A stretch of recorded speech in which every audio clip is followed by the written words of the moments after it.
What's up, nerds? Welcome back. Third video for the day. Not a bad record if I do say so myself.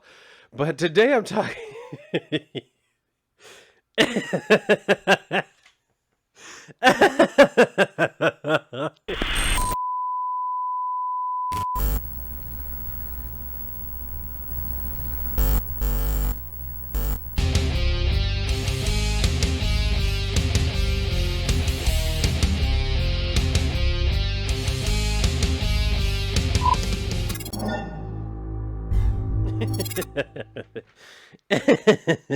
So yeah, we're continuing with this whole World War She-Hulk storyline and everything. And it just I laugh because it looks so ridiculous. Look at this. Just look at this. And the way that this story is unfolding, even more ludicrous. So let's just get into it. So we this see this whole thing where, if you remember, Gorilla Man basically sold out the Avengers and helped the Winter Guard break into their base and everything to take She-Hulk and like subject her to the Red Room. So he's kind of like spilling his guts about like how he came to be and how basically the way he got his powers was by killing the last person who held the powers of the Gorilla Man, because he had heard that way you would gain immortality. And even though everyone told him not to, or he was warned many times, something like that, not to do it, he ended up saying he was going to do it anyway. And then now he has it. He realizes why he shouldn't have tried to like seek this immortality. And since then he's had multiple people try to like take the power from him, and every time he gives them a warning like, you don't want this, trust me, and then they end up like dying at his hands anyway. So he says all of that, and then the bartender's telling him like, I really think you should like find another bar to drink in for your own good.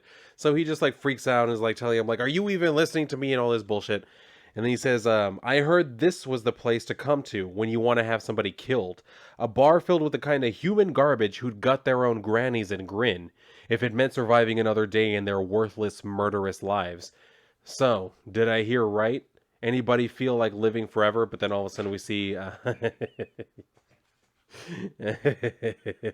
she busts in the door and everything. Or she, yeah, literally busts in the door.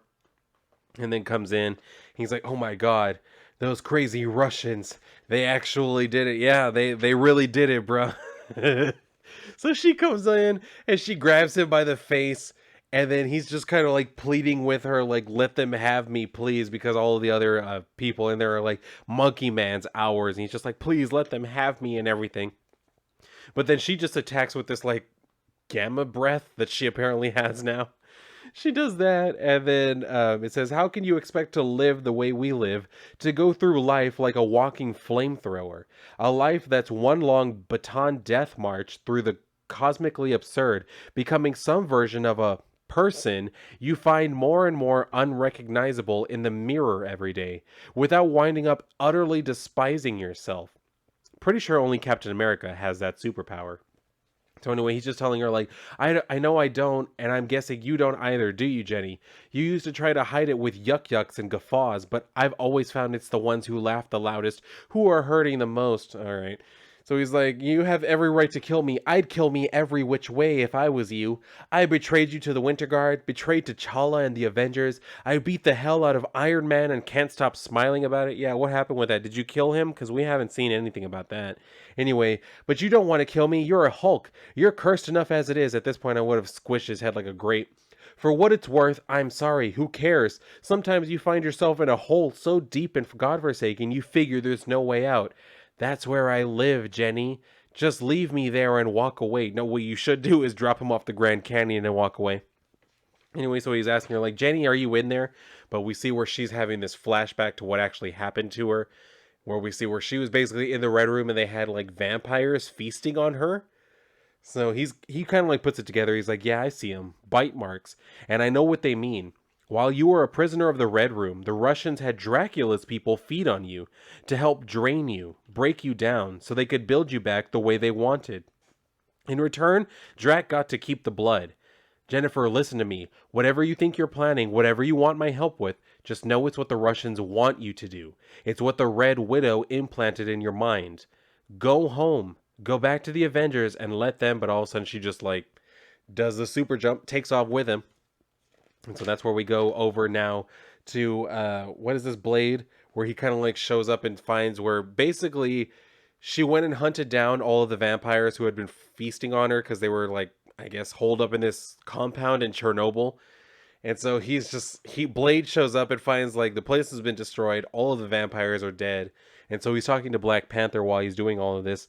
He's asking Blade like, "Are you sure it was her? Are you sure it was Jennifer?" He says, "I know a Hulk assault when I see one, T'Challa. Looks like somebody drove a great big tank right over these fangers.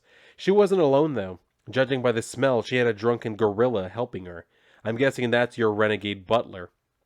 So T'Challa says, "The vampires, did She-Hulk kill them?" He's like, "Sure did, boss. Every last one." And we see where he was actually killing the very last one, I guess. So he's telling him like, "Had a drink with Wolverine recently. He sends you his love, by the way. Count Vlad's been going after his blood too, using it to power up his vamp soldiers, make them all daywalkers." And then we see that that's like connecting to what happened in Wolverine number 11. He says, "God knows what he would have done with Hulk blood. Looks like I owe Jen some beers." And then T'Challa says, "Keep me informed when you can, but communications here are spotty. Gorilla Man poisoned Avengers Mountain with an unidentified pathogen that's causing rapid necrosis throughout the celestial tissue, disrupting many of our systems." And he's like, or Blade tells him, "Necrotizing super pathogen, huh? Sounds like what you got yourself is a case of weaponized Dracula juice." He says, "If your mountain's about to turn into a 2,000-foot tall vampire, then I guess I picked the right day to take a day job as the sheriff of Suckhead Country." So he takes off. He's like, "I ran with MI13 for a while, so I've seen my share of the Red Room's handiwork. Don't worry, don't know if you have any idea where Jen is headed next, but I suggest you get to her fast." And that's where we go back over to Black Panther, and he has Echo coming up on her, who still has the Phoenix Force or whatever. He's telling her, "No more tests today, Maya. Please know how deeply I appreciate your trust and patience." So I don't know if Maya still deaf? Because like he has his back to her, so I don't know if she's reading his lips or whatever. Anyway, she says, "Those aren't exactly things I'm known for, but I'm trying. I really am. Trying hard not to explode with." And then all of a sudden, like Thor comes walking through. She like stops him and says, "I know you have questions about everything the Phoenix told you, about being your. I wish I could give you some answers, but the Phoenix Force keeps much of its history locked away from me." He's like, "Stop talking, please." And he just walks away. That's where we see that Gorilla Greg is like rowing him and She-Hulk into basically what is Atlantean territory. And he's basically trying to tell her, like, "Look, the thing is, like, we're coming over Atlantean waters and they attack any ship that comes through here." He says, "Have you ever seen these Atlanteans take down a freighter or cruise ship that's dumb enough to sail through above their city? It's like a piranha feeding frenzy on steroids. They can strip a whole tanker in minutes, leave nothing but the lifeboats, if you're lucky."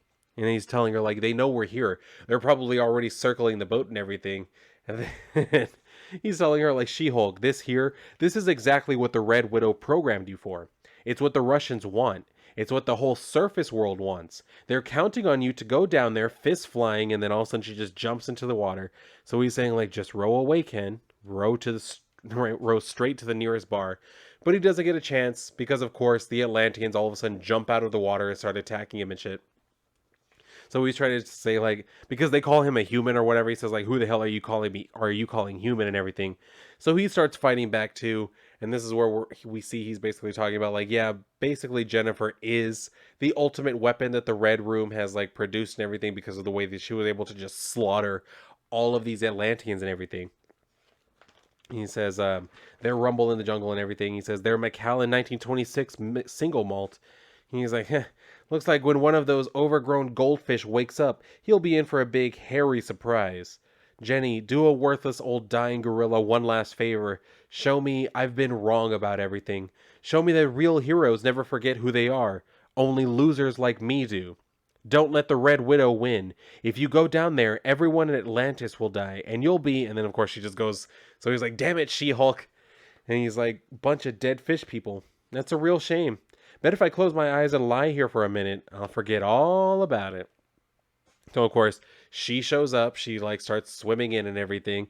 And then we get this where it says, "Yes, sir, the asset is on site, locked and loaded. She is... I've never had cause in my life to use this particular word, but if you'll allow me, sir, she is beautiful. And her target is in range. No, she has no idea of her true role here, or if she does, she is too driven by rage for it to matter. The Winter Hulk will assassinate the King of Atlantis. while the Red Widow carries out the true mission and rids the world of the entire Atlantean race once and for all. Yes, sir, we're approaching Atlantis now and moving the warhead into place. Of course, Your Excellency, if any unforeseen obstacles should arise, there is also the fail-safe. No, sir, we will not hesitate, and I can assure you, in the name of the motherland, there will be no loose ends. So of course, Gorilla Man decides he's gonna go in, even though he's kind of been like slashed open or whatever. He says, "Kill the Gorilla Man, live forever." They said. Oh well, guess forever ain't what it used to be. So he goes in after Jennifer, and that's where we kind of leave off for right now, where she's headed towards Atlantis to go and fight with Namor apparently. But I don't really know what's going to happen with that. Just this whole story is just ridiculous. Like them abducting She-Hulk to be what their weapon for the Russian government for seemingly no reason. And then this whole thing with Red Widow and everybody's like, "Oh, she's much worse than anything that's actually come out of the Red Room." But then they're saying that She-Hulk or Winter Hulk is the ultimate weapon. Who cares? Like this whole story is just ridiculous. Can they just get back to like a regular Avengers team taking on like an actual threat instead of all of this Russian propaganda bullshit? Like everybody's villain nowadays is Russian. TVs, movies, comic books, everybody's villains are Russian. I get it. I know why. I'm not oblivious to the reason as for why. What I'm saying is it's boring, it's lazy, and y'all need to move on to something else. There are other problems, much more prescient problems in our current society that we could be dealing with, and yet it's always Russians. So let's move on. Move on to something else. Give me something that's actually interesting, because this, aside from being able to laugh at the ridiculous art, this ain't it. This ain't the move. This ain't the move that y'all want to be making. Trust me. So, I don't know. We'll see what ends up happening from it. I'm sure that they're going to pivot into something else again. They'll probably end up digging up some past storyline that actually worked or maybe didn't work, and then they'll try and retool it in some way because they're going to hope that maybe the nostalgia there in them also putting a fresh coat of paint is going to bring in more people, but it's not. Until y'all start worrying about just the stories and making them interesting, we're not going to get anywhere. But we'll see what happens. So if you picked this issue of Avengers up, do feel free to let me know what you think down in the comments below, and like this video if you did enjoy it. If you didn't enjoy it, then thank you for at least watching this far along. But if you are done here, then go and read a book. Just please God, not that one. And if not, then I will see you on my next video.